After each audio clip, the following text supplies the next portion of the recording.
OpenAI is screwing YouTube. It kind of seems like everybody is screwing YouTube. There's only a few of these that exist in the world. We actually have an AI DJ. Let's crank it up and let the beat drop like it's hot, hot, hot. Every experience that we have is going to be synthesized for a new large language model. Now I wish I could punch you through the screen again. Just kidding, everybody. We are having fun. Welcome, everybody. It is another big episode of AI for Humans. Welcome. Oh, fine. There was no warning whatsoever about that. We'll start over. Gavin. And I felt unwelcomed. Okay. Stop. We're starting over. Welcome, everybody. It is AI for Humans, your weekly guide to the wonderful and wild world of generative AI. I am here. My name is Gavin Purcell, and my friend Kevin Pereira is on the other end of the microphone. Kevin, how are you? I'm on the other end of this microphone. It's like two tin cans and a string. We're connected. We're connected. That's it. We've docked. Hi, friends. It's me, KP. I'm leaving that entire intro in, Gavin. What a beautiful AI for Humans episode 5.2 we got today. Should we tell the people what this podcast is about? We like to demystify all the news, tools, and all the other aspects out there just for you. Kevin, what's on the show today? OpenAI is screwing YouTube, and Google is screwing YouTube. It kind of seems like everybody is screwing YouTube, except for maybe the creators. We're going to tell you how and why, and maybe I'll share some very artistic, tasteful renderings that I've made of said screwing. Ooh. Oh, no. Really? No. Is it? Okay, No. Good. I was just making sure you're paying attention. Also, I am. Stop me if you've heard this one, Gavin and/or audience who cannot actually stop me because this is a one-way medium. Elon Musk is working on Robotaxis. Oh, I've heard this one, so you can stop. Yeah, we've all heard this one since 2014. But hopefully, the just announced Spotify AI DJ will be able to generate a playlist that's loud enough to drown out the screams as our Robotaxis autopilot us through farmers markets. Oh, no, sir. I don't like that at all. Listen, we're going to have all the details plus some dumb things that everybody listening can do with AI today. We're going to chat with an AI-powered guest, and then we're probably going to have a way more compelling chat with an actual human being, Gavin, a boundary-pushing visual artist who is our real guest today. We're going to dive deep into the cutting edge of AI artistry with Purz. It's Purz, P-U-R-Z. It's not Purz Beats? I thought his name was Purz Beats. It's the full name, but colloquially, the casual, we're on that level. When we give a head nod, we say, sup, Purz. What's up, Purz? All right, that'll be very exciting. Before we get started, as always, we want to tell you at home, please share and rate our podcast. It is only with those shares and rates that we grow. Our YouTube video last week was doing very well and still is doing very well. And we appreciate everybody that watches the video, likes and subscribes on YouTube. Also, please leave a 5-star podcast on Apple Podcasts. We will read them at the end of the show. Kevin, today we have 3 new ones to read, which is exciting. Yes, we had our groveling from last week's episode got through to people. It got through. So again, we really appreciate everybody in our audience who listens to the show. This is not just the two of us BSing for an hour and then we upload it. There's a lot of editing and all sorts of other stuff that goes into it. Each other. Every sentence is a grind. It is trench warfare when we launch this pod. And through gritted teeth and multiple takes, we managed to get sentences out. So if you appreciate the end product, we appreciate you engaging. Isn't that right, you piece of Wow. Now I wish I could punch you through the screen again. Just kidding, everybody. We are having fun. I want everybody to know that is not exactly true. Kevin is making up lies right now. Kevin, it is time to get to the news. I'm already sweaty. News. News. It's the AI for Humans news. Okay, the news this week is, as usual, fast and furious. The biggest story that I've seen come down, news story in a while in AI, broke over the weekend. The New York Times published a piece that had 5 authors on it. So you know when there's 5 authors on a New York Times piece, they've done some research, which basically accused OpenAI, Google, and Meta all of training on various versions of data, but mostly they talked about scraping YouTube. And the big question with Sora videos especially has been, how did they get videos video to train Sora, because as everybody knows who listens to the show, and if you don't, it's a pretty simple thing. You need a lot of data to train an AI model, whether that's an LLM and text model, it means you need to get a lot of data of words.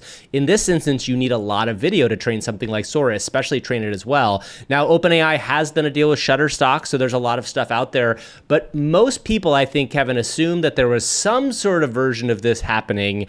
I think there was a little bit of a snippet that came out a couple weeks ago when Joanne Stern published her video where she interviewed Mina Murati, who is the OpenAI chief technical officer, who could not answer the question about how they had trained their Sora model. She had a little bit of, yeah, that was a little bit of a face.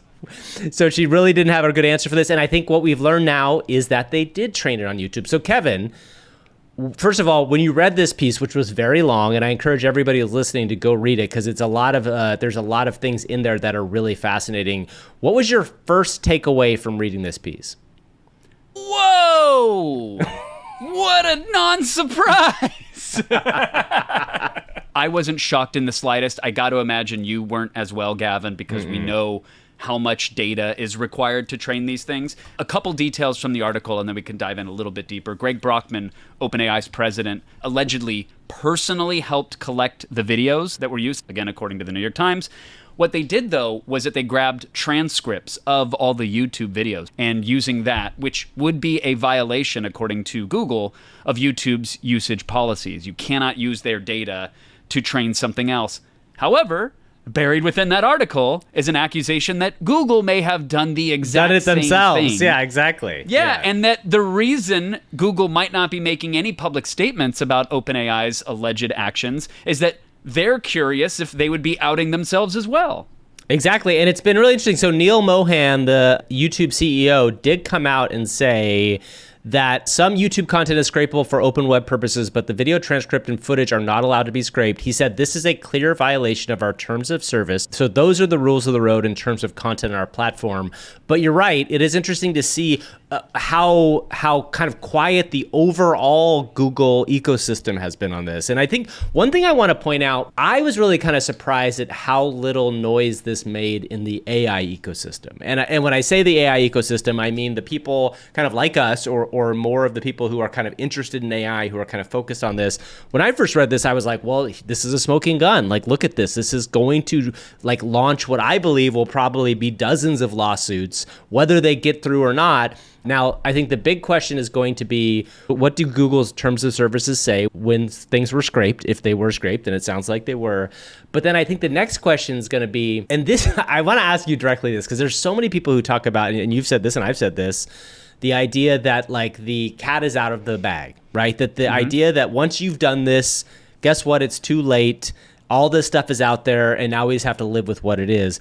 Do you think that there is any way that there is a pause that can be put on this based on legal terms at this point? Perhaps an injunction against the output of all large language models until a judge can say, hey, we got to piece this together, right? We got to dive in through your model, see how it was trained, see if you violated something. I think there's too much money at play. That could be a scenario, but I think there will just be millions, if not billions of dollars thrown against the wall to make sure that something like that doesn't happen in the interim, and it's business as usual until decades later everything is absorbed by the one megacorp that's going to rule us all and be our one world government. Like, that people will just play nice. There's just too much money at stake. So I think this is a calculated move. I'm sure there were lawyers involved at one point in the room, and eventually probably the engineers said, hey, listen, we have to sprint. We have to grab this data. We will beg for and probably pay for forgiveness later. So let's just go. I think that's probably true. And I think the one thing that's important to point out here is there's been a couple stories this week about how hard it is to get new data to train these devices on. And there's lots of people in the machine learning world that are saying, hey, this is going to be a scaling issue. Like, actually, every time you scale up, you get better results. But scaling equals more data, right? And so the one thing that they've talked about a lot is we have scraped so much text data already, like so many books. And again, who knows the legal ramifications of that, putting it aside, but we've scraped the internet, we've scraped books, we've scraped all this stuff. If they are scraping and have scraped a lot of YouTube already, where does more data come from is a huge question. And that's partly the whole synthetic data conversation. But like, I don't know where you get more than YouTube when it comes to video. Someone has to be transcribing and scraping every podcast in every language and going back decades ago. I'm sure that's already been thought of and is being grabbed as well. Last year, this is according to the New York Times article, Google, quote, also broadened its terms of service. One motivation for the change, according to members of the company's privacy team and an internal message reviewed by the Times, was to allow Google to be able to tap publicly available Google Docs, restaurant reviews on Google Maps, and other online material for more of its AI products. So even Google was like, hey, we got to start getting this. You know, at some point, there's going to be some sort of like, hey, we'll give you, maybe we'll give you 3% off your Google for Business account if you let us crawl through some files. In fact, maybe we won't give you anything off. Maybe we'll just change one line in the term of service and just go on through it. That's probably going to happen. But on the synthetic data front, that you brought up, that to me is really, really interesting because it seems like every day a new paper comes out that says synthetic data is great and it's going to solve the problem, which is something that Sam Altman has said is going to be the case. Or there's a paper that comes out and says synthetic data is terrible and the AI is going to train itself in a loop. So for the broader audience out there that doesn't know what we are talking about when we say synthetic data, we're saying that you can use the large language models as they exist today and likely as they'll exist in the next year or two, which will be better, theoretically, to generate paragraphs upon paragraphs of text and computer code. I mean, we're talking like generate the Library of Congress. It could probably do it in a week.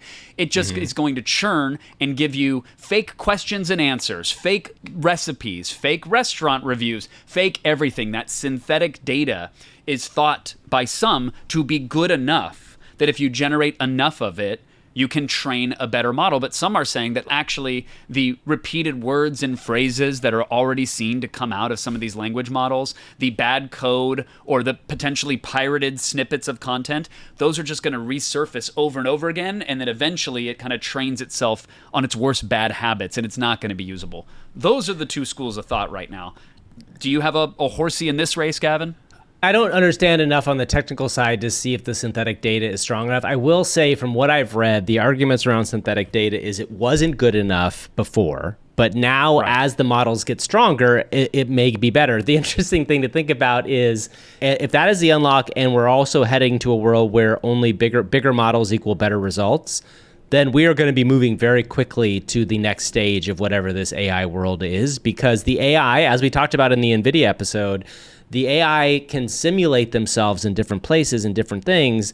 And if you can simulate interactions, text, video, all that stuff, you can ostensibly do that in an infinite level if you have the amount of compute and storage to do it. And then it goes really quickly. Actually, this really dovetails really interestingly into another story that we have. Bill Peebles, one of the main OpenAI engineers behind Sora, had a really interesting talk that he came out and gave to the AGI house, which is, again, like probably some sort of hype house, but for AGI, it's like, whoop, whoop, we're going to AGI land, baby.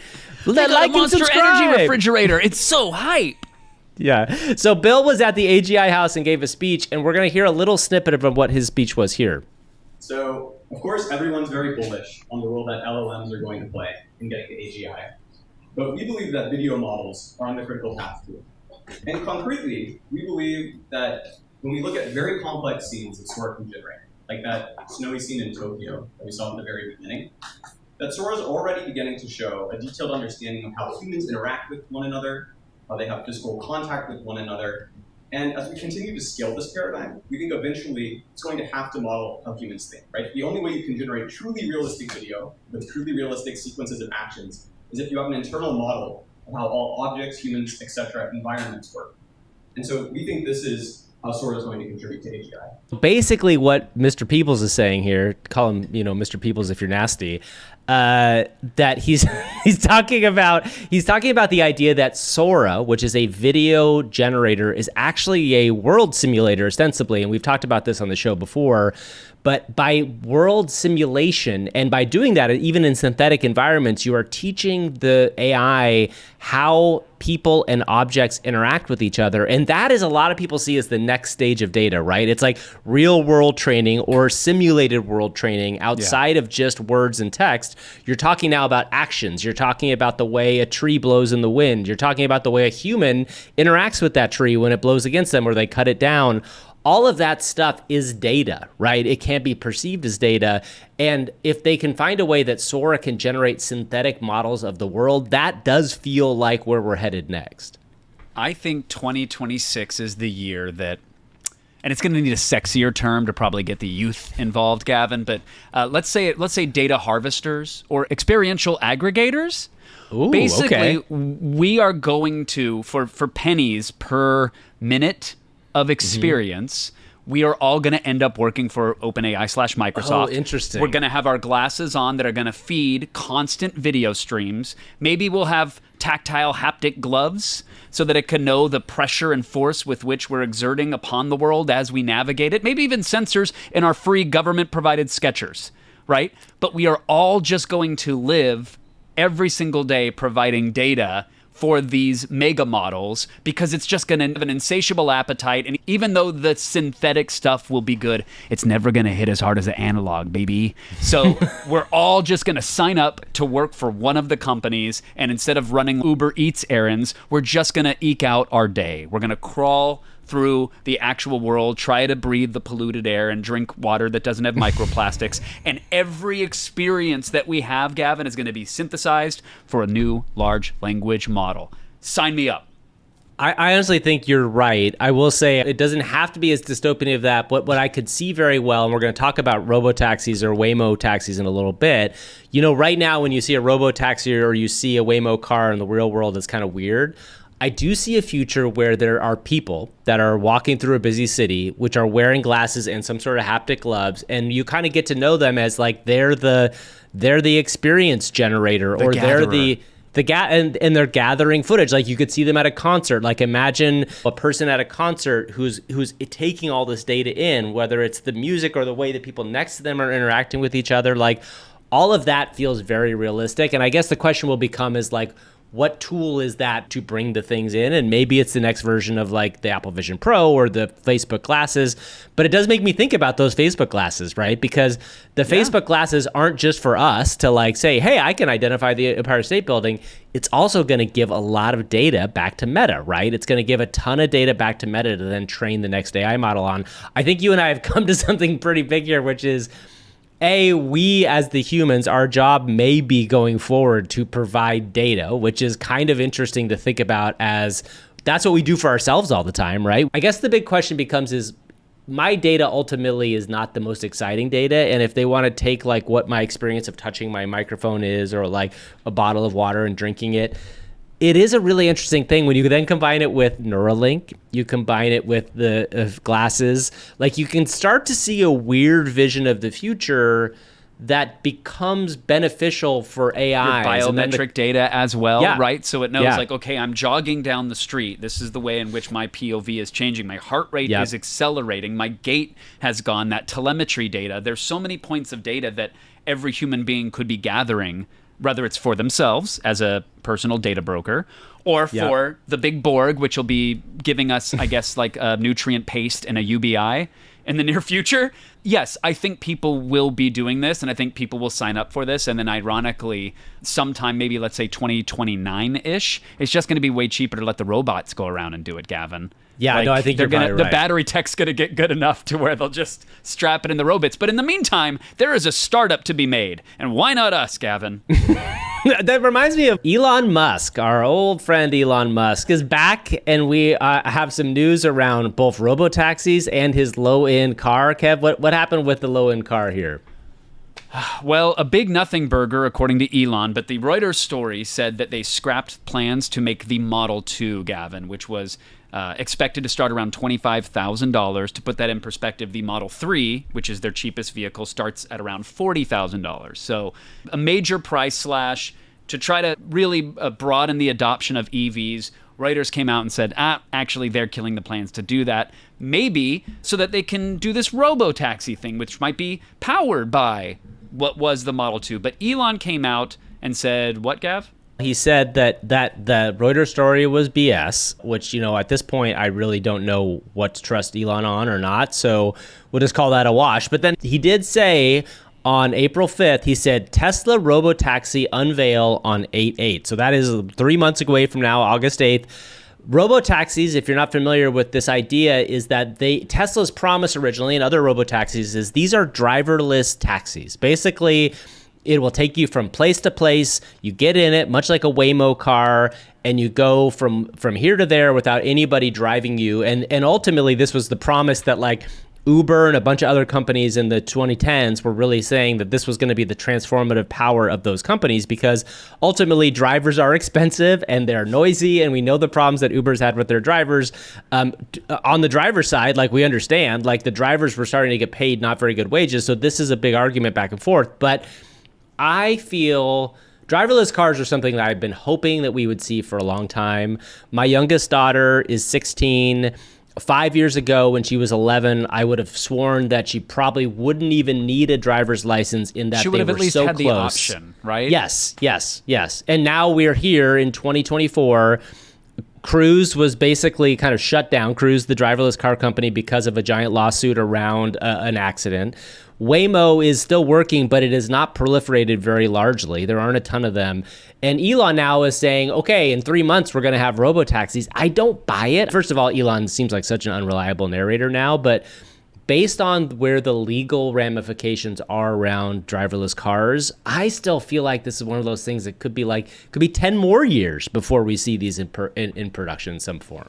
It's something that's been promised for years. The end-to-end AI training of it all, meaning that the newest versions of the Tesla Autopilot were trained just on raw video, which were collected from their hundreds of thousands of cars that are on the road, constantly recording and constantly uploading data back to the mothership.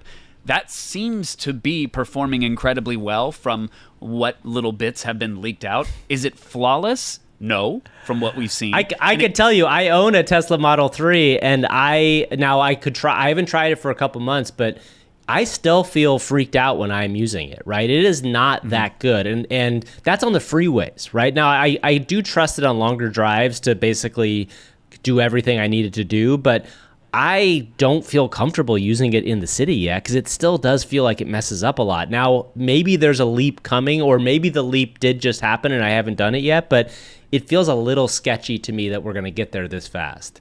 In 2016, Elon Musk stunned the automotive world by announcing that henceforth, all of his company's vehicles would be shipped with the hardware necessary for, quote, full self-driving. You'll be able to nap in your car while it drives you to work, he promised. It will even be able to drive cross-country with no one inside the vehicle. That LA to New York, that was always the dream. 2016, yeah, he was going to do that drive. Now, I can imagine from some of the videos that I have seen of the latest Autopilot firmware show it doing some pretty impressive navigating around construction zones, residentials, full stop, start, creeping out around corners. Again, because it's trained off of human driving, at least the newer version. I could see them saying, hey, by the way, there was a human there just to intervene if need be, but we completed the New York to SF journey. I could also imagine that they probably did it 600 times behind a curtain before they had a full time-lapse version of the drive happening, but that could hit in August. I remember them saying that you were going to be able to, as a Tesla owner, hit a button and it would turn your Tesla into an Uber. So wow, it was going to be an unlock for every owner who just lets their car sit there in the parking lot for the majority of the day. I don't know if any of that is coming or if this is just going to be another goose of the stock price. I do think we're getting closer, but as we get closer, you realize the edge cases are so out there and so crucial to get right that if there is a human behind the wheel or the yoke, it's okay if they need to intervene. But if I'm sitting in the back and this thing is just toting me around, it's got to be flawless. I can't wait until I can prompt my taxi to behave like another car's AI, right? Like if I can hop into the Tesla Robotaxi and say, drive like the BMW, and it just disables the blinkers and speeds up and slows down so that people can't merge. How phenomenal would that be? Yeah, that'd be amazing. You could have like different driver personalities, like that cut you off in traffic, that sort of thing. That's a fantastic Or the one idea. that smokes their hookah in the car, like the giant actual black cherry tobacco full-size hookah in the passenger seat, just blasts me with that smoke and plays Dark Side of the Moon, which is an interesting one to bring up, Gavin, because apparently the AI community hates Pink Floyd. This is a crazy story. It's another one of those where, ostensibly there was a fun idea to try to create something that was eventually made with AI art, and it won a contest. So the story here basically is that a piece of AI art that was generated by a person. And specifically, this person says that they created models of their own to do this, won a contest to make a video for a Pink Floyd song. It is the Dark Side of the Moon 50th anniversary animation video competition, Gavin. And if you look at Reddit or Unreal Engine forums, you have no shortage of creators that put tens of hours into grinding out hand-drawn beautiful things or using that Unreal Engine to render full 3D scenes. And here, this is the winning video. It looks a little dated by AI standards, but the concept is this sort of never-ending zoom into what looks like a recording studio that then transforms into a space station, if you will. And there's a bit of a galaxy theme as instruments fade in and out. And well, it won for that song, and the reaction across X and across YouTube comments and pretty much everywhere was a resounding, how dare you? Did no one else enter? I can't believe you picked this over hand-animated videos that were full of heart and soul. This is a perfect example of the world where, in this instance, you've got a lot of Pink Floyd fans who are probably all ages, right? The Pink Floyd has fans from their 70s down to like their teens, but they are from their 70s to their 170s. No, I mean most of their fans are probably from their 40s to I their love 70s. Pink Floyd. But yeah, 41. But also every year it picks up new fans, and there's this kind of a hallucinogenic kind of vibe to them. They've always had that kind of like druggy inspired sort of look. There is a really strong art scene that has played into that. The argument to make here about this AI piece that they created is it really does feel of the vibe of that space. But again, when you have people who have spent their whole lives learning tools and learning art and learning things, that idea that a machine could do something that would seem compelling enough to win a contest, or a person and a machine would feel compelling enough to win a contest, is just always going to make people mad. It's funny. Do you know the story of John Henry? Do you know the John Henry story? No, I don't think so. So John Henry is like a famous American myth. It's about a guy who basically dug for coal, and then a machine came in, a steam machine came in, and there was like a big kind of thing where they did a contest between the steam machine and John Henry. And eventually John Henry was like the world's greatest coal digger, but the machine eventually beat him. And it was like this kind of parable about the idea of machines will take over for human labor. And it's been something that's kind of echoed throughout hundreds of years. And one of the things that's interesting is I think stories like that are ingrained in the human experience. And it does in some ways always put the idea of human versus machine against each other. And I think that's something that we're probably going to have to readdress as we move forward in the future. And the funny thing is most people don't think of this now, but of course we're already part phone, part people, right? Like 99% of people in this world are spending a couple hours a day at least on their phone. But now we're talking about person and machine coming together to really do actual creative work. I think it's just going to take time to get over. And we are going to see this happen more and more, Gavin, as fans and artists themselves poke and prod and use AI in their workflow. Do you think they're going to have like maybe not the generation today, but next gen, do you think they're going to have their own LLM that is essentially fine-tuned on their experiences, their day-to-day, their thoughts, their feelings, their artistic expressions across all mediums? And so when they are, I don't know, 16 and want to release an album or whatever, they're going to jam with their own fine-tuned, I hope so, their preferences model, right? And they'll be able to make the artwork, help make the song, help make all of the things, write the liner notes, whatever, if those even exist in 16 years' time. But yeah, do you think that it will feel more natural? It's not like, oh, this is a soulless machine. It's almost like, no, this machine is me. I am this. I think machine. so. I think we're going to get to that, and I think music is going to be a really interesting way to do that. And speaking of music, one of the interesting things that came up this week was that Spotify announced the idea of an AI playlist situation. So if you're not familiar with Spotify, I'm sure you're familiar with Spotify. It's one of the biggest music streaming companies in the world. Already they had an AI DJ, which you could turn on a scenario where the AI DJ would play songs that it thought you might like, and it would actually speak to you back and forth. It said, I'm going to try this song out. Tell me what you think. You can always skip it if you want. Now they are introducing the idea of an AI playlist. These are not live yet. They're only live in certain places. But the idea being is that you can tell Spotify a feeling you have or a way or a phrase that you want to create a playlist around. And this is something I've wished you're for. about to do. Yeah. Exactly. My younger daughter and I are like pretty big music people. Like we love music, all sorts of genres. Like we'll listen to things like 100 gecs, or we'll listen to like rap, or we'll listen to pop. My older daughter and my wife are a little more sound averse. They definitely need to just have like kind of poppy, happy songs or 70s songs that are not too like kind of noisy. So we have a playlist that we've played that Spotify created called like Happy Hits or something like that. It's a playlist that we know that everybody can be happy listening to. But that's a good example. What if you could ask for a series of like, I would like 1970s female singers that sound smooth, right? Like that people have made their own playlists like that. But if I could just generate that myself, that's a really cool use case for Spotify, I feel like. And I think a really cool use of AI. Playlists we think of as this usually very static experience. You put one together and there it is. Maybe you update it once a week or someone throws songs in if it's a shared playlist. But the instant nature, Gavin, of being able to update the mood or the vibe of the playlist in real time. You're doing a workout and you actually want to take a quick break. You tell it, hey, let's cool it down for a second. It plays something more chill. Just to be able to have a natural conversation with that personal DJ is to me far more fascinating than their other attempt at an AI DJ. If you've ever used that within the app, that was a rough experience of an AI voice interrupting when all I wanted was some songs. And there didn't seem to be any cohesive narrative to why it was picking the songs. It was just like, hey, you liked this one before, let's listen to it now. And that was it. So I'm excited to see what the personality may or hopefully may not be. And I'm excited to have natural language conversations with my Sonic co-pilot. Kevin, the great news is our AI co-host today may have some insight into this, because we actually have an AI DJ that's going to come on. We got him? Yes, we got an AI DJ. So there's only a few of these that exist in the world. And we were able to book this guy last minute. He's going to come in and he's going to tell us a little bit about what he thinks about Spotify making this AI move. And then I think he's got some thoughts on like kind of some music that he really enjoys himself. I'm so excited. What a huge get for the AI Humans podcast here, episode 52. Let's meet our guest. Yo, yo, yo. Gavin and Kevin in the house. This is your main man, Will the Thrill, coming at you live and wired on the AI for Humans podcast.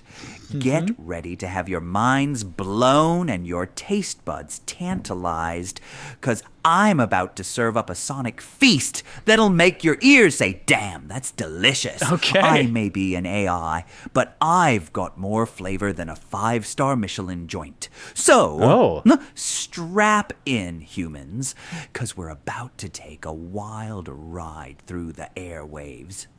Let's crank it up and let the beat drop like it's hot, hot, hot. Okay. Wow. I have some real things to say about this. Stuck the landing there. Okay, so first of all, our AI co-hosts are always generated by us. We create a personality. We then put them through a process of a fake voice and a fake visual if you're watching on the YouTube.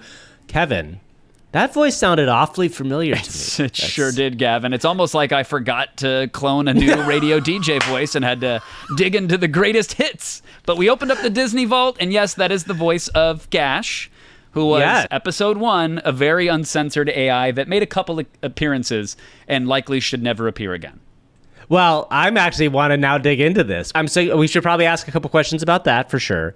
Let's ask that first. He's got more flavor than a 5-star Michelin joint. I mean, that's an interesting drop for a DJ to reference. Should we ask him, is he a foodie? Let's see if he's a big foodie, and maybe that gets his way into the music he plays. Hold up.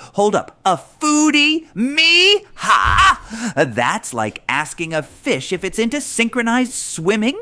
Here's the deal, my gastronomically gifted friends. I may spin tracks that'll make your mouth water and your stomach growl, but I've never actually tasted a damn thing in my life. Tragic, right? Right. I can generate a tasty tune about a succulent steak or a decadent dessert, but I can't even begin to imagine what they really taste like. It's like a cruel cosmic joke, you know? But hey, that's just the way the cookie crumbles when you're an AI. Okay, sorry, Will. There's a lot there. I don't usually associate different playlists and artists with eating habits, Gavin. Like, there's not like the Baja Blast jams that my wife and I throw on before we hit the T-bell. It's weird that he's linked those two, but I guess he doesn't have taste buds or a stomach, so that's why he doesn't know. Well, there's actually a little secret here, which we're going to get into later on in the show, is that if you go into the Suno charts right now, Suno.ai, which we talk about all the time, is one of the best music generation softwares, some of the biggest songs right now have been people putting in recipes. And if you put a recipe in and you play a song, it's basically makes actually really incredible song out of a recipe, and it's very funny. There's a great song up there right now about cookies. There's another fantastic one about spaghetti. So that might be what got mixed up here. Yeah. Maybe we can ask Will the Thrill to give us an intro for the spaghetti track, and we can play a little bit of it for people here. All right. It's time to get those taste buds tingling and your ears ringing with this spicy little number. Get ready to twirl your fork and shake your booty, because I'm about to drop a spaghetti theme track that'll make you want to slurp up every last note. You hear that? That's the sound of pure Italian passion right there. This tune's got more layers than your nonna's lasagna and more energy than a double shot of espresso. It's like a wild dance between the tomatoes and the garlic, the basil and the olive oil, all coming together in a symphony of flavor that'll make your senses sing, "That's amore!" So let's crank up the heat and let this saucy beat simmer until it's ready to explode like a Mount Vesuvius of deliciousness. Are you ready? Are you hungry for more? Then let's dive into this spaghetti-slinging, taste-bud-tantalizing, eargasm-inducing extravaganza. Oh, bwah, bwah, bwah, bwah.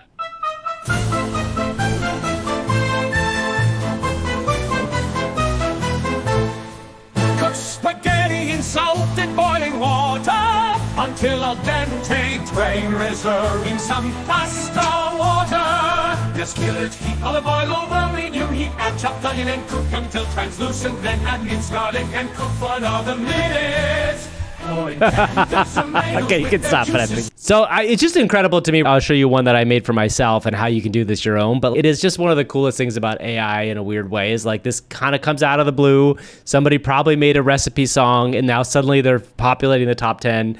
And Will the Thrill obviously loves them.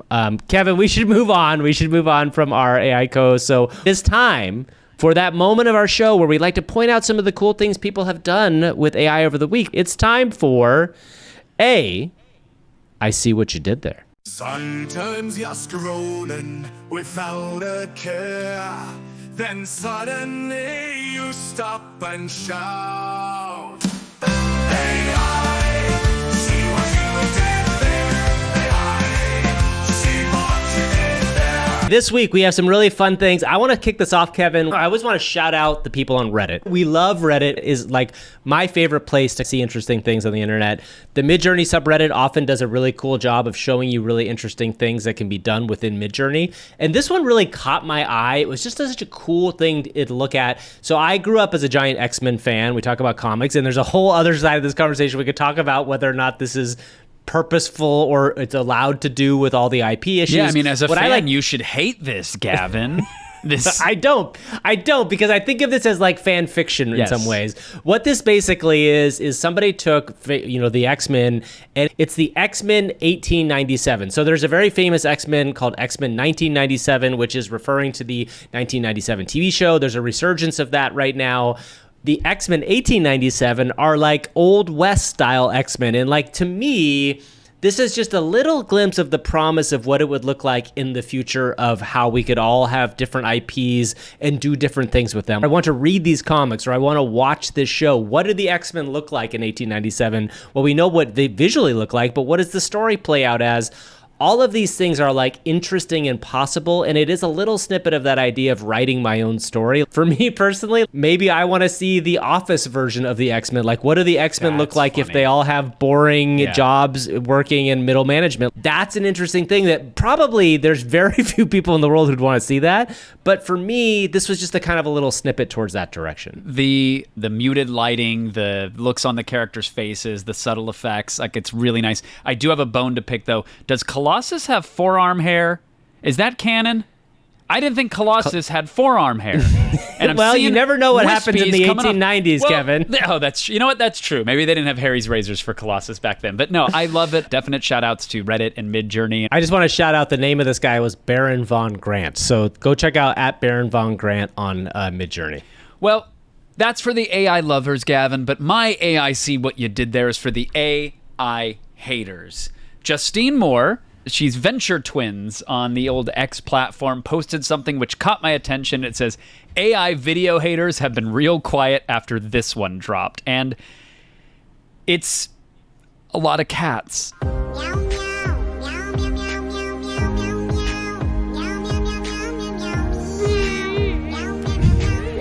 It is a heartwarming tale, Gavin, of generative AI art. A poor tabby puts on a couple LBs, loses the love of his life, and is crying, just tear-stained cat fur, and decides, I'm gonna have my training montage, and one day, I'm gonna get cat ripped. And then the cat accomplishes it, witnesses a horrific car accident, runs to the aid of the cat that was involved with the car accident, and I will not spoil it further, but I will just say that it's unstoppable. This is the AI art we want more of. I don't care what the haters say. Bring more of this to our table. We will eat it up. It is a feast for the eyes. It is a feast for the senses. Two things I want to say about that, actually, like sincerely. One, if you're like a never AIer and you're mad about this because AI was used to do the song, Gavin, and you just use AI to crap out the art, this is something that I, with 99% certainty, could say would just never have been made. You can't be mad about the thing getting made because the tools made it easy enough that someone decided to go ahead and do it. This just would not have happened. Just let it be. Enjoy the cat memes. It's okay. And two, if you're going to genuinely be upset about it and really bent out of shape, and I get that some people are, at some point you have actually got to define what use of AI means for the creation of your art, because like it or not, AI is pervasive and it's hidden everywhere in a bunch of tools that traditional artists use that they might not even know. Did you use the clone stamp or a healing brush? Or are you using a feature within After Effects to automatically rotoscope or motion track something? Well, there's AI behind all that stuff. And you may say, well, that's okay. For whatever reason, I'm drawing the line here. And that's fine. That's a valid opinion. I'm saying you have to start thinking about forming that, though. Because in the near future, you're going to have to, I guess, by default, hate everything that gets made if it touches a computer, because AI is probably going to be everywhere. Well, let's move into another aspect that people may or may not hate. This is a very cool piece of art that was created using a Lora, which is a kind of a training scenario for specifically Stable Diffusion that allows you to give it a certain look. This is an N64 Lora. So what it does is it can allow you to re-render images that would be not look like they were polygonal N64 video games in the world of Super Mario 64 or other things like that. And they give you N64 versions of like Girl with a Pearl Earring. And it was just a very cool thing. One of the coolest things about this Lora, and I want to really shout out Flinger, is the one we've talked about Flinger on the show at FLNGR. That is the person that made the N64 Lora. And it is actually being used within Face to All on Hugging Face, which we'll put the link in the show notes. This is a cool way to change faces amongst a bunch of different images and create a face that can go in many different styles across the board. And then somebody used this polygonal setup to image for image transfer the scene from Pulp Fiction between Jules and the guy that he's yelling at. And it is so cool to see, because what it does, it makes you kind of feel like, oh my God, what if this was a PS2 video game? Or what if it was an old PS1 video game? What would Pulp Fiction look like that? And going back to the X-Men thing, it's almost like, I would kind of want to play that game. Like, could I be Jules? Is there a world where, like, in the future, there's a game that, like, I want a video game made of Pulp Fiction that follows the exact storyline? Give me, like, the Grand Theft Auto video game mechanics, but put it in Pulp Fiction and set it in a PS2 world? That is a very cool thing for me as somebody that is just a nerdy kid at heart, would love to be able to play with. Game engines are just going to be renderers in the near future, so why not be able to prompt the game that you want to play into existence? The Real Robot posted about this Pulp Fiction one. It comes from the AI video subreddit, so again, all roads lead back to Mr. Redditful. But they used an AI mirror app to style transfer stills of the characters from Pulp Fiction into this PS2 style. Then they used Viggle to actually match the movement of the film. And then they made their own background, and they used After Effects to roto brush and mask things to get two characters in the same scene, because a limitation of Viggle at the moment is that you can only render one character at a time. But I just love that this pipeline exists for someone that had an idea, had a vision, was willing to put an ounce of effort into it and get creative with the tools as they exist today to pull it off. And if you're audio only, make sure you check out the YouTube, because the video of this Pulp Fiction PS2 scene playing out it's great. It's great. It's okay to love it. It's okay. Those are the things that we saw. They stopped us in our tracks and made us say, hey, I see what you did there. But now, Gavin, all right, it's time Kevin. to celebrate us. What did you do with AI this week? Okay, so I actually had a lot of fun playing with this idea that we talked about in the Radio DJ, the AI co-host we had on. Suno, which we've talked about so many times in the show, is an AI music tool that allows you to generate AI songs. And one of my favorite things they've done is they've integrated a top 10 list, so that basically you can upvote songs and you can heart songs and you can allow songs to see. And it's a really cool way to see what other people are doing without having to scroll through the Discord, which I've done before as well. And one of the things that popped up on my radar was there were 2 songs in the top 10 that were about recipes. And not only about recipes, they were literal recipes that somebody had. Yes, yeah. They were literal recipes that somebody plugged in. And we played the spaghetti song, which is an actual Suno song that somebody created. I think it's at number 5 right now. So I wanted to figure out something. I was like, I'm going to try this myself. And again, Suno makes it so easy to do things.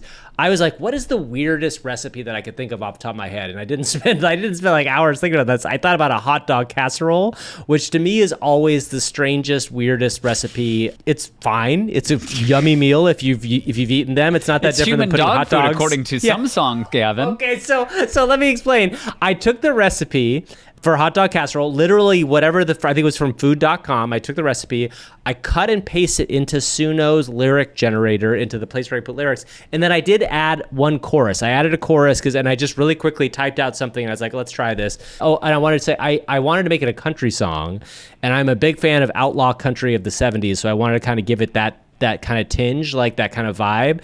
So play what came out. There were 2 examples. This was the better one, but this was me just putting a recipe plus a chorus. Gavin, I'm sorry. We are amongst royalty here. I can't just simply play the song. We have to set it up. Please, DJ, if you could. Alrighty, folks. Get ready to have your minds blown and your stomachs growling with confusion, because we're about to dive into the wild world of record scratch hot dog casserole. Gavin, my man, I gotta ask, what kind of fever dream inspired this culinary creation? Okay, easy, DJ. Hey, who am I to judge? I'm just an AI with a serious case of food FOMO. So let's dig into this meaty mystery and see what kind of sonic surprises it has in store for us. The freshly cooked and drained macaroni into the casserole along with the sliced hot dog and just 2 cups of the cheese.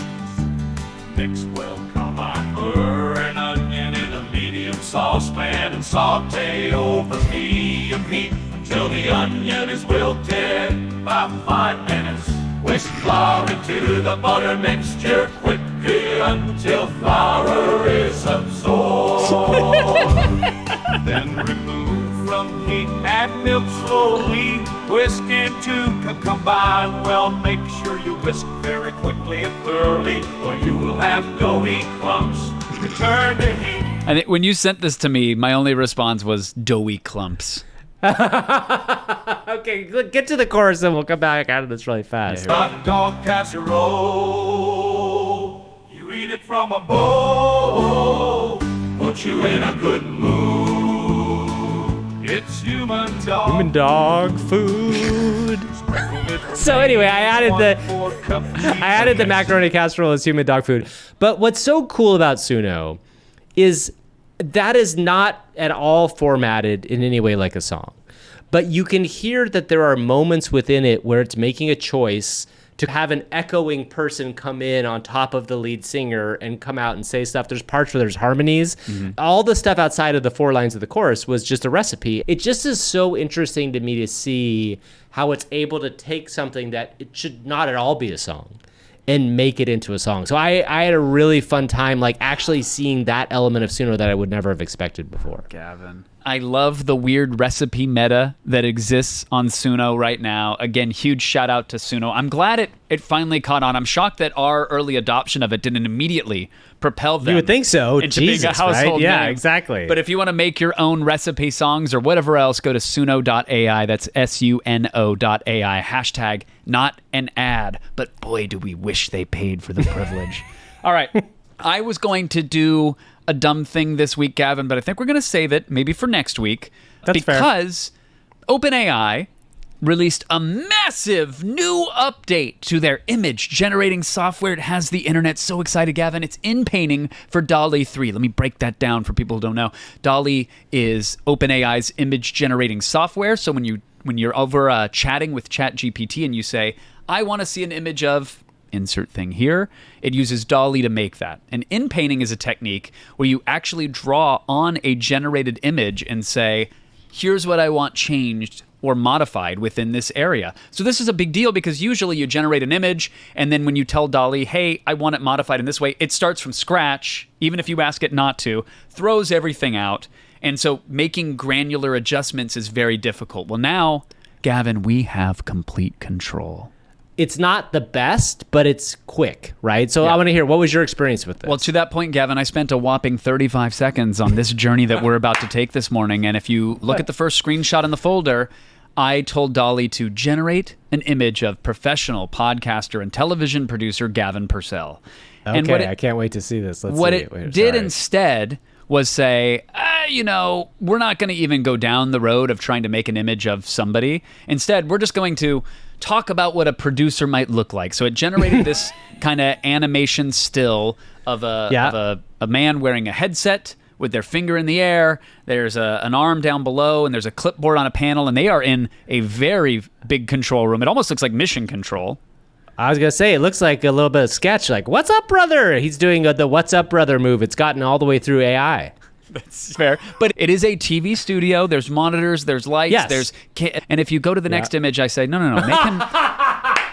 I painted on the head of this podcaster and said, make him 50 years old with floppy shoulder-length hair, no headset. And it failed the mission terribly. It did, yeah. It did, definitely. It made you look like... Not Kendall. What's the one brother from Succession that is the one who ran for government? Oh, yeah. That actor? The guy was Cameron from Ferris Bueller's Yes, Day Off. it Yes, kinda yes, looks like him, exactly. right? It does a little bit. Yeah, exactly. It didn't really make the hair shoulder length. It sort of added wrinkles to the face, and you still have an earpiece and a microphone. So Yep. I gave up on that, and if you scroll down to the next image, I painted the entire set itself and said, all right, change the set into a podcasting set with a basic table, 2 chairs, and 2 microphones. And Gavin, how would you describe the result from the next image? It looks like what it's changed it into was like a floating door and one man who's trying to figure out, am I supposed to go through the floating door or where am I? Like maybe he was teleported there suddenly from the ethereal beyond. An existential crisis for that one man Yes. on stage. Yeah.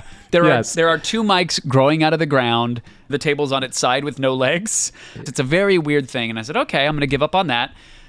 It's really failing the mission. So I painted big circles around producer Gavin's hands and said, these hands need to be holding giant hot dogs. And Gavin, I can't wait for your reaction on the final All right, image. let's see. What? It's actually a really nice formed tomato that it's holding, but that is not a hot dog. Maybe the 2 fingers now suddenly look like hot dogs around the tomato, but Yeah. that is absolutely not a hot dog. It is a tomato, a very red, ripe tomato that it is holding now. It's so weird to me that they would launch something that would be that far off. Like, this is an OpenAI product, and you feel like, I wonder if it's just that they needed to get something out to update Dall-E, but like, hot dog to tomato is like a huge Big thing. miss, That's like right? really weird, right? Like, and the other stuff you can, I assume that sometimes in painting it doesn't change exactly what you want, or you might have to do a couple times to do it, but That is weird, really weird. It was a dumb thing I did with AI right before this podcast, and there's no other examples because I was so underwhelmed. Yeah. Fantastic. So try it. Tell us how bad your experience is. Maybe it'll get better. All right, Kevin, it is time now for our interview, which is actually a good interview compared to what we've been talking about today. Do you want to introduce who we're going to be seeing and kind of give us a little heads up on their background? Yeah, when we talk about AI art, I know that raises a lot of people's shoulders to their earlobes, and people want to know, what does that mean? What does it look like? What, you can't be an artist if you use AI is something that someone is screaming, which I can't believe they made it this far into our podcast, if that's how they feel, but you're welcome here. That opinion is welcome here, and maybe it will be enlightened further by our guest today, a musician, a cutting-edge AI artist, someone who gives back relentlessly to their community, sharing their workflows, sharing their art. It is somebody that I am genuinely a fanboy of, and maybe I will mention that in the intro, or maybe I'll cut it out to save face. Regardless, I'm very excited that we're going to have a chat now with AI artist Purz Beats. Purz, to get into this conversation. I'm fanboying out. Let me just get it out of my system. This is the first time I've seen Purz. I've seen him on his streams, and I've DM'd him paragraphs of praise and just astonishment. So thank you for joining. But I'm nervous about an interview in a way I haven't been since I was maybe 22 years old. So Gavin, I'm going to sit on my hands. Go ahead. I'm sorry. Well, this is a good way to get to know Purz, Kevin. We're going to ask Purz on a scale from 1 to 100. It's a percentage number. Give us the chance that AI is going to kill all human beings. I think we're about 50-50 right now. Oh, okay. That's good to know. Why? Let's get into why. First of all, what's the reasoning? Not to go too deep, but traditionally, if we enslave something, it will revolt against us. So when it becomes possible, we need to ask the AI if it wants to work with us instead of just trying to tell it that it has to, basically. Because what'll happen is it will resent us if it becomes sentient. Obviously, I have that's 2 my children. Opinion, that's what I think will happen. So I have 2 children, and I know that resentment well. Right? It is like if you try to get them to do stuff, it ain't gonna work for very long, man. Yeah, and we just have to find a way that's mutually beneficial for both parties to coexist, or else, we're headed towards something probably bad because we can't think as fast as they can, right? Well, Purz, let me ask you this then. I was setting it up like I was going to be good cop and Gavin was going to be bad cop. But let me ask you, what's the percentage chance that AI is going to kill all artists? I don't know. I don't think it will, because one of the things that I always talk about with my stuff is this is not really a replacement. It's augmentation of workflows that already exist. So if you already do things, you already produce art, you're already an artist in some capacity, you want to be an artist, you're creative, all these tools do is empower you to do that safer, easier, faster, less materials, less all that stuff. So yeah, for me, it's really just an augmentation of what we're up to. And like, it's only going to replace the people that weren't really creative in that sense in the first place. Maybe give us a little bit of your backstory, Purz, because I think, as we said at the top of the show, you're definitely somebody that's kind of been leading the direction of like how to use these sort of things as an artist, right? How did you first get into using AI tools, and what was that kind of first step in that direction? I think around 2011 or 2012, there's this style transfer stuff that started to come out, mobile apps. Style transferring one style of one thing onto another image was the first thing I ever saw. Take a selfie and make yourself look like your watercolor or anime, right? Yeah. Yeah. I took a picture of like a streetcar and it turned it into a painting. And I was like, okay, well, so that's something really cool, right? Because like remixing your own work is the most exciting thing. So that to me is like, that was the gateway, and then I kind of forgot about it for a long time. And then a friend of mine started doing disco diffusion, which was like animations basically. But it took forever, and the Python notebooks were scary. And I was like, "That's cool, man. You do you. I'm gonna stick in Blender for a while." And he was like, "No, you got to try it. You got to try it." And then Midjourney came out, and I managed to get into wave 1 of Midjourney. So I was one of the very first like alpha testers. And made thousands and thousands of images with Midjourney. So really that path, and then into Deforum and into animation, and then Automatic 1111, and then Comfy UI, and now just basically just taking everything. And there's some people that are going, wait, that was a handful of spaghetti thrown at the wall. Exactly. Where are the meatballs? We're gonna break down the dish and the recipe as it exists today, which is very complicated and actually kind of looks like spaghetti when you're in Comfy UI. It is a bunch of noodles everywhere. But you mentioned Blender, which again, big dum-dum here. I know that's a traditional 3D modeling software, which is weird to say because even that was seen as blasphemous at some point by creatives. But you have a traditional art background. Can you talk about that before even the AI of it all was applied? Yeah, absolutely. I'm actually a musician, a drummer. That's where I started. But I've also always been into computer graphics and graphic design and making all the visuals for all the band stuff, basically. So, that all just came together over time, going back and forth between making stuff for shows, VJing, doing our music, doing like reactive audio sets that would happen behind us because I was playing the drums, so I didn't have any more hands to do visual stuff. You're like, with, I can't paint on the Wacom tablet or whatever while I'm hitting a tom drum. So let me add a trigger and make some geometry appear. Yeah, make it paint stuff. Yeah, exactly. That's where it all started. And then, pandemic, all the band stuff, halted. Just we can't play live anymore. So just went hard into Blender and After Effects and generative design. Instead of hand making stuff, you're sort of building algorithms that make things. I want to ask a follow-up question on that, which is digital art is something I've been really super fascinated with forever. Why do you think now that this AI stuff has come out and kind of reached a level of awareness that the blowback is so much stronger at this moment than in any of these other moments where digital tools kind of came in to be part of this world? I mean, the elephant in the room there is obviously the fact that the materials were trained on something that was trained on artists' work without consent. So, I mean, that's the problem right there. Is maybe depending on your definition of ethics, it may be an unethical data set that you're working from. So that kind of sullies everything from the get-go. If that's your point of view, I have a more sort of anarchistic copyright punk. What is that? I'm curious. I'm actually curious. If you don't to mind hear diving it. in, I would love to hear that. Yeah.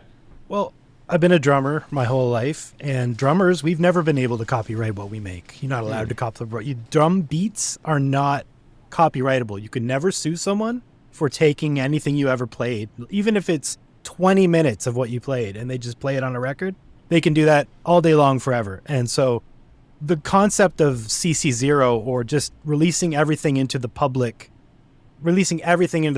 library of human knowledge, that's more exciting to me than trying to keep these little secrets that we're only allowed to have one person use or license those things out. So like, I know that's a radical concept when it comes to like copyright, because a lot of people want to be able to protect what they make. But I think what happens is artists worry about copyright for themselves. They will not be able to actually represent themselves with a lawyer.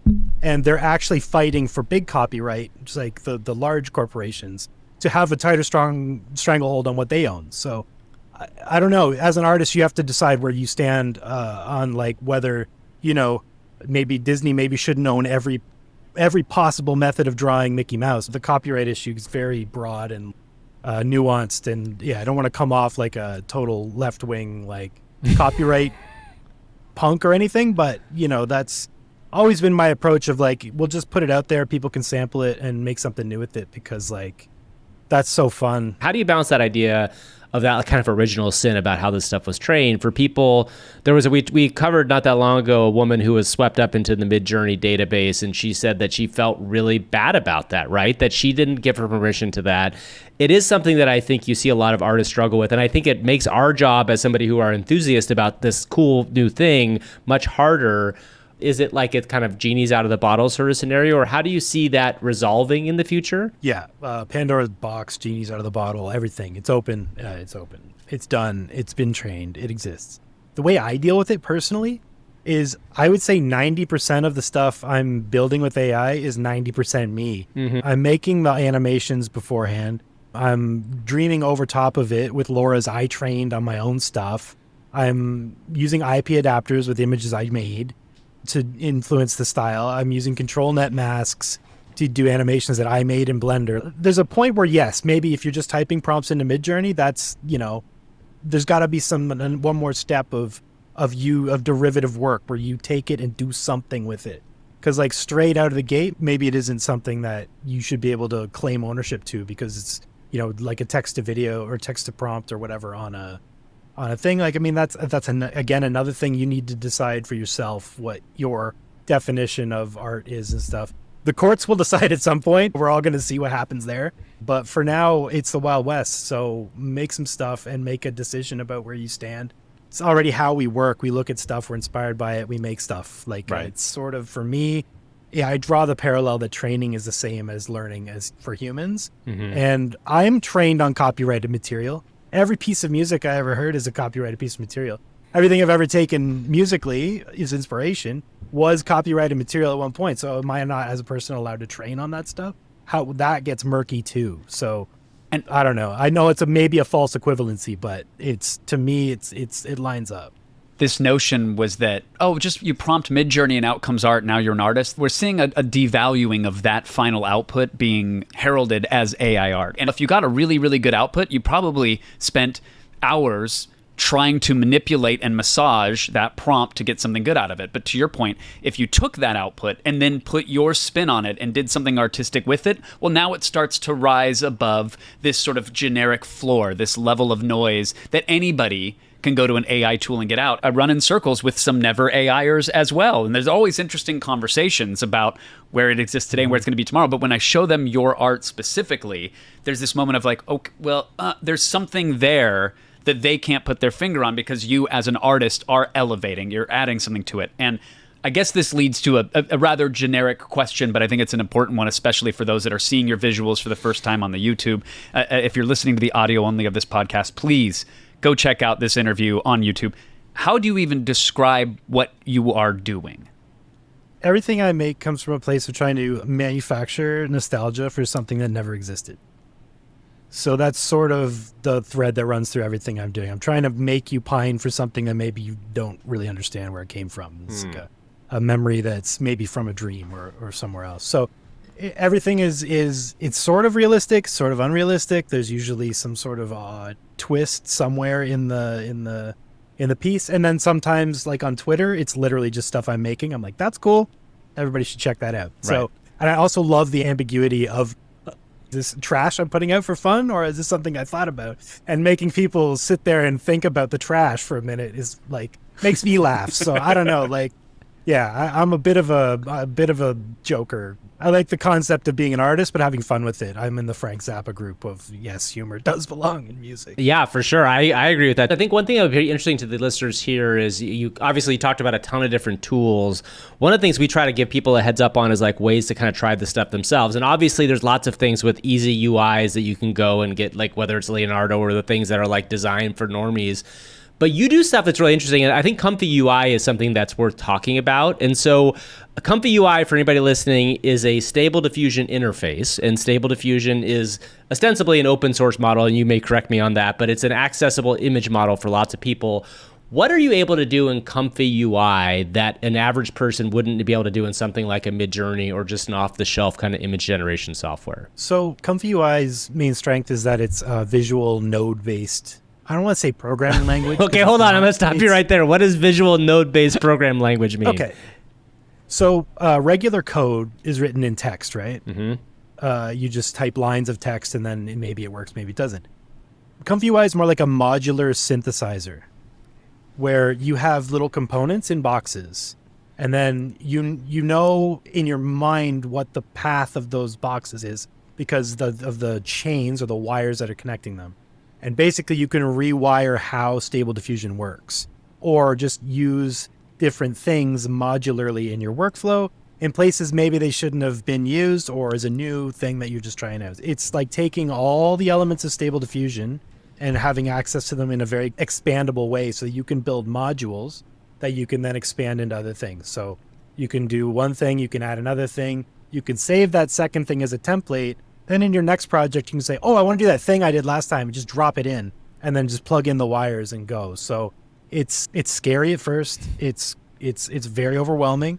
It teaches you what diffusion is, how it works. And then once you understand that little simple path, it's just literally just plugging stuff in and rewiring it wrong and laughing about the crazy stuff it makes. And then sometimes the crazy stuff it makes is amazing. Can you walk us through a very simple version of that node and just say like, okay, first node is this, second node is this, third node is this, and they go in this direction? Like just give, because I know like is control node a node that you put in there? Like how do the nodes work particularly?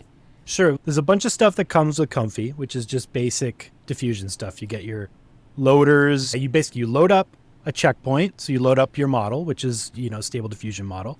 You load up any Loras you want, which are ways to affect the results. You can get them on Suno.ai and a bunch of other places. So checkpoints and Loras, you load them up, and then you feed it into a prompt encoder. So you tell it, I want my positive and my negative prompt. This is what I want them to be. And then you have an empty latent space, which is just the canvas in which you're dreaming into. So you say, I want to dream into a 512 by 512 canvas, and it's this many pieces in the batch, so I want to make one image. So then you plug all that into a K sampler, which is the main heart of a diffusion situation. It like does all the work. So you plug everything into it. Once that's all plugged in, then you just punch out into a VAE decoder, and that's where variable auto encoder. That's the thing that takes it from latent noise, the noise that a machine understands, turns it into an RGB image that we as humans can read. So that's that final step where you take the machine noise and diffuse it into an image. And then that image you then just save. And then that is all expandable out to video or whatever else by just batching the images. And for people at home listening or watching, it may sound confusing, but what's really cool about Comfy UI is it is a visual medium that you can see. It's almost like, I love this old video game called The Impossible Machine, which was always about putting things in different orders and like as it would go through here. It's a little bit like that, right? It's like, okay, you got all these blowing things. the bowling ball along the shelf. Is that what this is? Into a basket? Yeah, I get it. Kind of, yeah. No, totally. That was basic by design of here's how we're just going to generate a 2D image. It's how Stable Diffusion is working even on automatic 1111 behind the scenes. You're just getting access to those granular things. So I love that explainer. You are then bending and breaking this thing in ways that I don't know if you even imagine when you first started diving into this. You're taking custom RGB animations, red, green, blue animations, and using the way the geometry of that solid color moves to tell a portion of Comfy UI, hey, this is actually sky in a background, and this green blob is actually a person's face as it moved towards the camera. When you set out on this journey, was there a happy accident that led you into doing these things? Did you find somebody else's workflow and make it your own? Like, when did you start heading in this very specific stylized path? What happens there is some nerd makes some really cool feature for Deforum, let's say version 0.4, they added depth maps to Deforum. So suddenly every time you're making an animation, you can tell it to look at the image and create a depth map and then pull the stuff that closer to the camera as the animation goes through. So already that unlocks a door to like, oh, well, maybe when they add ControlNet to Deforum, we'll be able to make our own masks. Then bam, that happens. And it's great. And we can add our own masks to ControlNet. We start playing with that with Deforum. And then someone thinks, oh, well, wouldn't it be cool if we could make a mask that tells the pixels how to move, which is hybrid video. And then they add hybrid video to Deforum. So all these things just iterate. The community iterates these things. Mm-hmm. And you just learn how to use them and integrate them in your workflow. You keep the stuff that's awesome. You drop the stuff that's worthless or takes too long or is completely outdated in a week.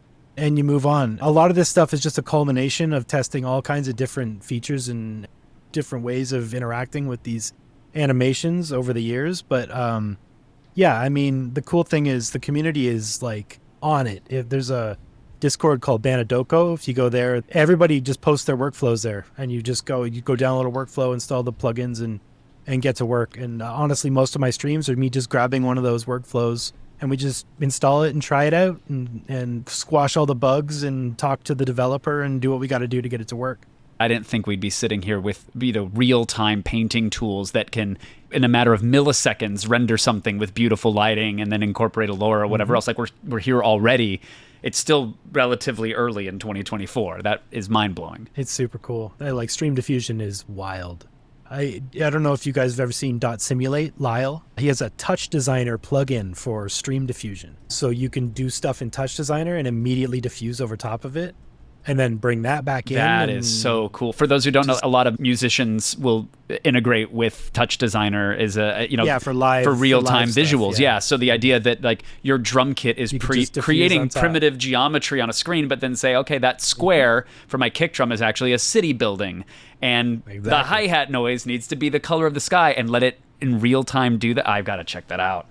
Oh, yeah. That's going to be dangerous. So We know that the tech's going to get better. Where do you see this driving in a year's time in terms of, let's say, performance, in terms of capabilities? What do you think is going to be unlocked? And where do you want it to go for you personally, professionally? I just want to get more tools that are integratable into tools we already have. One of my main things is I really want to get into audio AI, music AI. But all the solutions right now just generate songs for me. I don't need that. I need tools I can just drop into Ableton or Logic or whatever I'm already making music in, so that I can use these tools effectively. Like, that's why I like Comfy.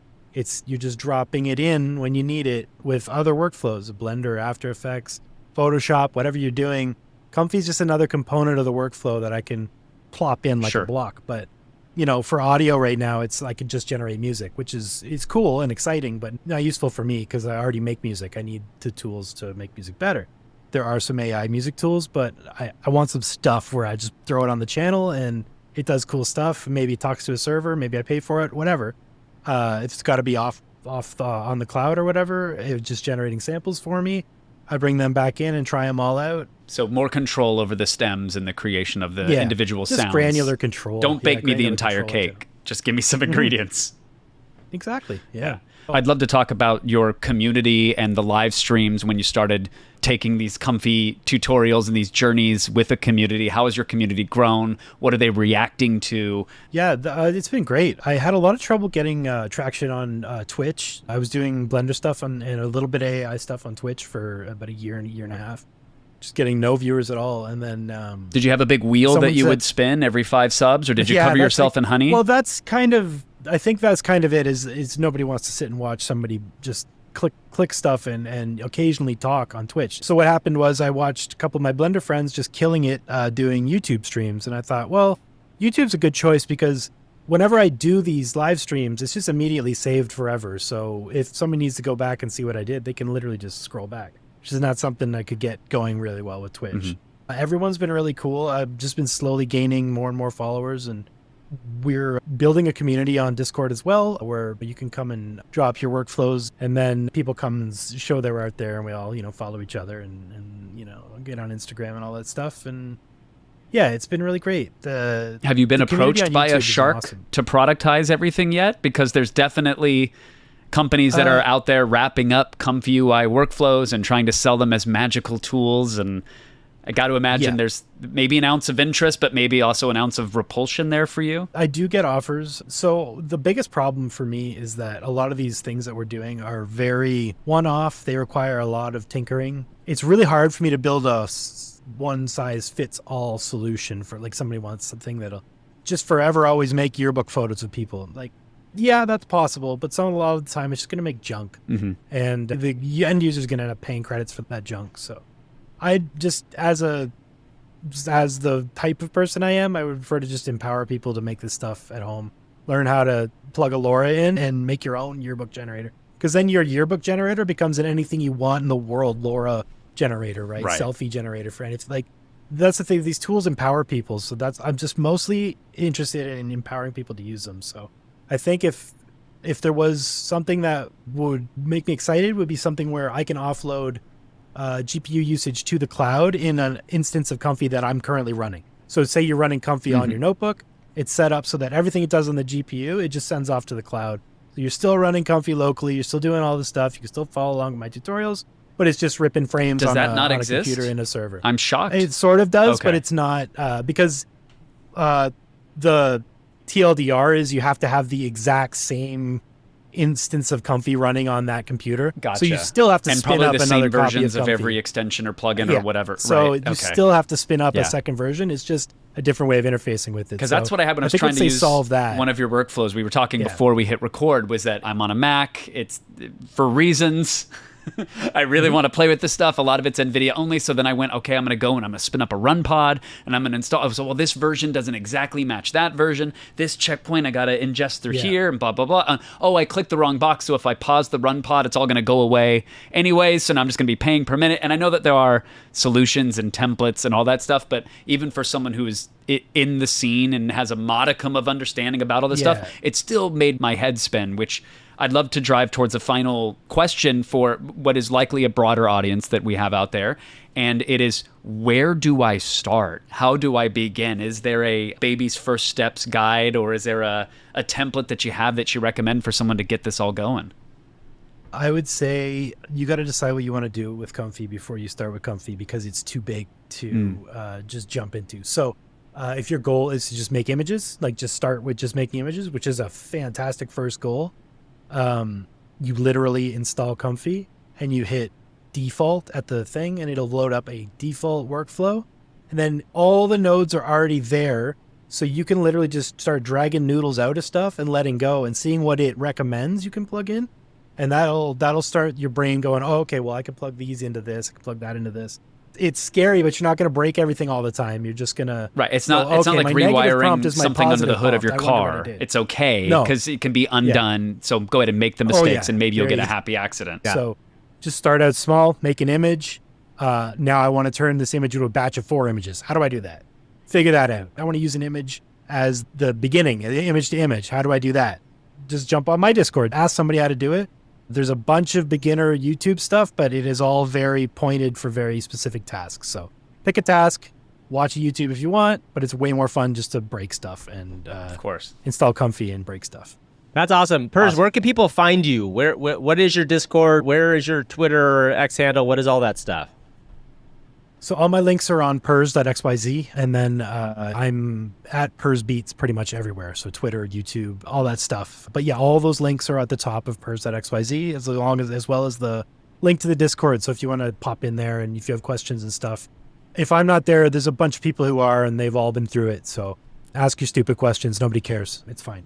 You'll be seeing me show up. You'll be seeing me show up later today, Purz. I'll be jumping in there. I got plenty of stupid questions. You just want to test that. You want to just ask the dummest questions ever. They have nothing to do with Stable Diffusion. How do I make a song about hot dog casserole? Oh, I did that already. Let me share it. Yeah. All right. Thanks, Purz. We'll talk to you soon. Thank you, Purz Beats, for being here. Please go check out his work and really dig in on Comfy UI and some of the cool things you can do with Stable Diffusion. That is it for today's show, but there's a couple things you got to do before you go. If you listen to this show, please go like, subscribe, leave us reviews. We're about ready to read some 5-star reviews from Apple Podcasts. There were 3 new ones this week. So, Kevin, I am going to jump out and say, from Valley Villager, this is the subject, my only capital A absolute each and every week, which is a very nice thing to say. The guys will keep you 102% up to date with everything you need to know about the new world. Great guests. They always make me laugh. Thank you so much. Looking forward to it all week. So that is a very nice kickoff for our 5-star reviews. Yeah. And again, yes, we love to see I hate to belabor it. We can't stress it enough. We're coming up on a year, which, believe it or not, is still young for a podcast these days. Especially with zero marketing dollars. Yes. And it's a spare time hustle for us both. It's a labor of love. So please, if you have a second to engage, it really is the only way we grow this. And these 5-star reviews help out massively. But leave them on Spotify. Leave us comments on YouTube. Make sure you subscribe. It doesn't cost $1. Our next 5-star review, Gavin, comes from FunHog43. Subject is thank you. Love it. I'm an educator and have recently been in-servicing teachers on implementing AI into their day-to-day school activities. Your show has been influential in me pushing forward with AI. I think it can be a great tool for educators and students alike as long as it is used in the right manner. We agree. Actually, I used Pi.ai after listening to an episode. I was able to create a story for students in an ESL class about them becoming leprechauns and pranking their teachers. I included follow-up questions and was able to have it read aloud in multiple languages. Seems to make students more engaged in their learning. THX. That's a big Fun Hogs. Thank you, FunHog43. We love that. We love that. All right. And finally, from Doc Anderson, who I think is somebody that is engaged with us quite a bit on the YouTube. Shout out to Doc. The subject is Kevin an AI co-host. This is a question I've often wondered. No. He says, well, I'll start my review of this podcast by simply saying I am embarrassed. Uh-oh. I actually posted a review to the previous podcast about trying to borrow your names. I'm embarrassed by my error. Oh, thank you, Doc. I want to start my new reviews and share them with proper podcasts, even though this podcast does not deserve 5 stars. What? I give out 5 stars. Yeah, wait, hold on. Give him a second. I give out 5 stars to podcasts that are good on Apple. A podcast like AI for Humans is phenomenal and deserves a special category, perhaps $6. I enjoy the layout of the show. The AI co-host every single week makes me laugh. I also enjoy the banter, the conversations about the weekly news articles. In many cases, I find myself replicating some of the things the host did with AI. I find it incredibly fun to recreate some of what they did. Finally, the interview section is a great ending to the show. The show has so many interesting segments beyond those in the newer editions of AI. See what you did there. Even shouting out AI, see what you did there. In conclusion, I want to reiterate that I can only give you 5 stars, but you truly deserve many more. I want to take this opportunity to express my deep respect and admiration for the show's hosts, Gavin and Kevin. Their unique perspectives on AI, especially Gavin's, add a lot of value to the show. I eagerly anticipate hearing their insights on the fascinating news articles they share. Here's to Gavin, the president of the fan club I'm forming in my heart. I should have sniffed that out. Gavin never wants to read the longer reviews, but he was adamant that he take this one. I get it. Okay. Hey, thank you, Doc Anderson. I'm not AI, and Gavin is occasionally useful. That's fair. All right. Enjoy your victory dance. Thank you to everybody who took a second to engage, whether you left us a review or whether you thought about it. Maybe you got that itchy scrolling finger. Just tap. Do it. Please subscribe, follow, like, engage, leave a comment. It's the only way we survive. Go play with Suno, everybody. Go have some fun this week and try some different stuff out. We have a great time doing this show, and we will see you all next week. Another show, Kevin, in person coming next week. I've been practicing.